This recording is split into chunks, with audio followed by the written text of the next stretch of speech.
Sweet mother of mercy, is hope ever high in Broncos country as your Denver Broncos are riding a 3-game win streak, and we get great injury news and advanced analytics news that makes me believe that the Denver Broncos are about to make that 4 as the dreaded Los Angeles Chargers come to town to face the red-hot Denver Broncos. We're going to help them put the loss in Los Angeles as they have to head back and take that L on their way out.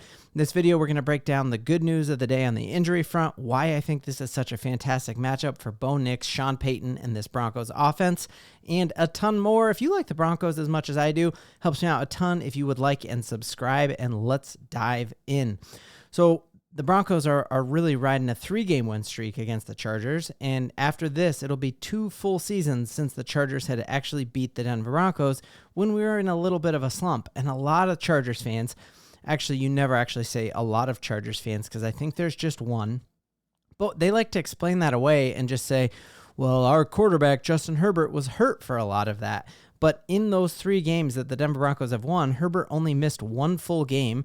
And in the other half of a game, he had horrible production of us. And we can just take a look at the numbers for that. I remember that game very clearly. I remember Russell Wilson's interception that really was on Marvin Mims not going down and getting that ball. And I thought we might even lose that game. And if we look, Herbert threw the ball 17 times for a grand total of 96 yards and 1 interception. And if you take a look at it, in his limited snaps, we were in the backfield 4 times on him. He holds the ball for a long time, and that was when he had Keenan Allen and had Mike Williams. So we need to not let our thoughts about the Chargers be the national media saying they were going to win 11 games. We need to remember last year that they finished in the basement of this division. We were better than them last year, even with a healthy Herbert. And since then, they've shipped off all of Herbert's best offensive weapons in Mike Williams, Herbert, and Austin Ekeler. Now, if you look at the other side of that, no one can even argue how much better we have gotten than we were last year, especially on the defensive side of the ball. And so you're looking at, we beat them twice last year. We've gotten better and they've gotten worse. So I do not, for the life of me, understand how they are a 2-point favorite in Vegas. I think that is wild. You look at every advanced analytic, and this defense is like Super Bowl caliber defense, and there's just no denying that. You look at our cornerback position is the best position in the entire league, and no, even unbiased sources, I'm totally biased. All I do is drink orange and blue Kool-Aid till my kidneys hurt. But you look here, not only do we have Pat Surtain, who was the NFL Defensive Player of the Week last week and maybe saved our season with that pick 6 for 100 yards. He's obviously the best at his position in the whole league, but you take a look at Riley Moss, and there are national sites saying that he is a top 5 or top 6 corner in the league. So you're talking about truly a white shadow out there, and now Herbert doesn't have his best targets to throw to. We get injury news. They were hoping for DJ Shark to be back, and he is not going to be back this week. And so Herbert doesn't have any talent to throw to.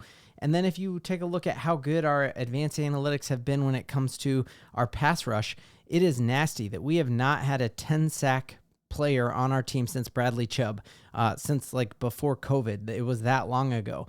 And if you take a look at it now, we've got 3 players who are on pace to be 10-sack dudes in Jonathan Cooper, who's on sack, not to just hit 10, but to blow by that and to get 14 sacks. Zach Allen from the middle of that defensive line set for 10, and Nick Bonito set for 10. And guys, that's before Baron Browning and Drew Sanders come back. Like, our pass rush is wild. And you look at how amazing that balance is going to be of, well, quarterbacks got to get rid of the ball fast, but they can't get rid of the ball fast because we've got 2 of the best corners in the league. And if they hold it and wait for the wide receiver to get open, they're going to get hit in the backfield. And so it really is a no-win situation for a quarterback of an opposing offense that we are playing against, because I think we have such a complementary pass rush and corner situation there. And we've been saying that all offseason long, like, good luck scoring on us.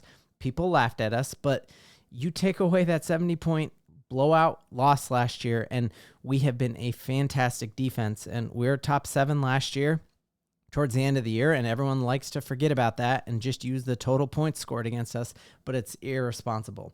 So the other reason I think this is such a great matchup, and then we're going to get into some of the news that we've heard on injury front, is if you look at our common opponents and how we have done against them, there is no denying that the Broncos have played the common opponents much, much, much better than the Chargers have. So we both have had a chance to play the Raiders.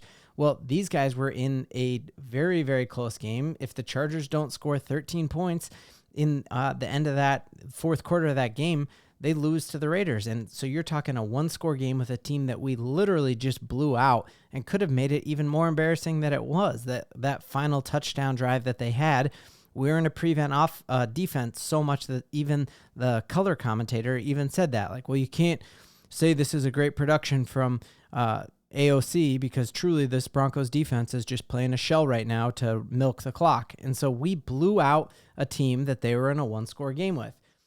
Then a lot of their offensive numbers truly came against the Carolina Panthers. So yeah, they scored 26 points against the Panthers. That was when the Panthers were actually like very bad, and you only scored 26 points on them with how banged up the Panthers were on defense. Like Josie Jewell was out. I think they were down both of their starting inside linebackers when they did this. So I think the Denver Broncos putting 26 points up in Tampa Bay is a much more impressive performance than the Chargers putting 26 up over the Carolina Panthers. And if you look at all the talk about Bo Nix is just a dink and dunk guy and he doesn't throw down the field, he is still miles above what Justin Herbert has done. And his average yards per game is higher than Justin Herbert. And that's just a wild stat. So you're looking in this defeat of the Carolina Panthers, he's thrown for 130 yards. In this defeat of the Las Vegas Raiders, he's thrown for 144 yards. That's nothing to be scared of. And that's not playing against elite corners. Another head-to-head matchup, we both have had the chance to play against the Steelers. And if you look here, we played the Steelers much tougher than they played the Steelers. If Justin Fields is putting up 245 yards against you, what is Bo Nix going to do now that he has all of Sean Payton's playbook being open to him by the week? So I just think this is a fantastic matchup. The Chargers have gotten worse than they were last year. We have gotten better at every single position and finally have a quarterback who can run Sean Payton's system. We also get great news on the injury front, and that great news is that Audric Estime is coming back. We have struggled to run the ball, although over these past 2 weeks, we've started to see flashes of Javonte.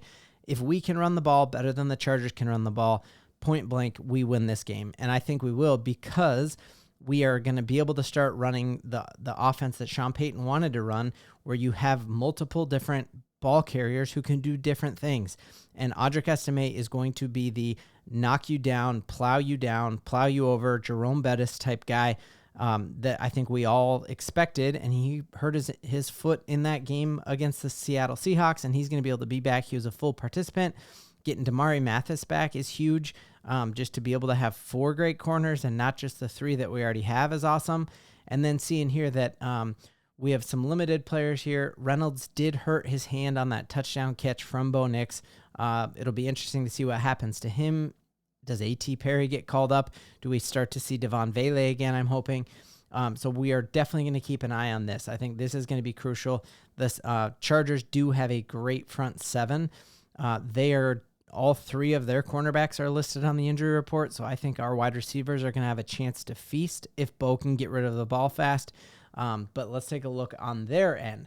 So even with an entire bye week to get right and to get healthy, look at how much bigger their injury report is than ours, and look at how many of their players are DNP. They didn't practice on Wednesday. So that's pretty wild to me to have a whole week off and then you're not ready to come back. I just think that shows that they are way more banged up than they think. And Herbert was asked about his ankle and his knee injury, and he's like, I can't tell you what percentage it is, but I can tell you it's feeling better. He's not 100%. So I will take the Denver Broncos to keep this streak alive. I just think we are better than we were. We are healthier than they are. We are getting some help back with our running back, and I just think we are in a very, very good place there. The news that I already mentioned here, that they were really hoping that DJ Chark was going to be back, and his window has still not open. And so you're talking Josh Palmer, who I think he actually was on this injury report, wasn't he? No, it does not look like he was. But you're relying on Josh Palmer. You go from Mike Williams, Keenan Allen, DJ Chark. You're down to a guy that any of us could see at Chick-fil-A and we wouldn't even recognize him as a starting wide receiver in the league. I think that is a very, very good sign. And then even just seeing some of the discouragement in Herbert's face on the sideline in press conferences, him just saying, this is a tough offense that we're trying to figure out. I think this is the perfect time to play against them. They could get hot. Herbert could start to get a hold of this offense, but he was out almost all of the preseason with his plantar fascia injury, and now is even continuing to miss more time because of that kind of leading to other injuries. And I just think we're facing them at the greatest time with the wind at our back, with no quit in this team, with a team that believes in itself. All of this nonsense and noise going around Ferris Bueller and the little scuffle that Sean Payton and Bo Nix got on the sideline. I think, honestly, that's a great sign that just shows these guys are close enough to like battle it out that, I just think that's an absolute fantastic sign for the Denver Broncos continuing this win streak against the Chargers. And we've got a ton to believe in.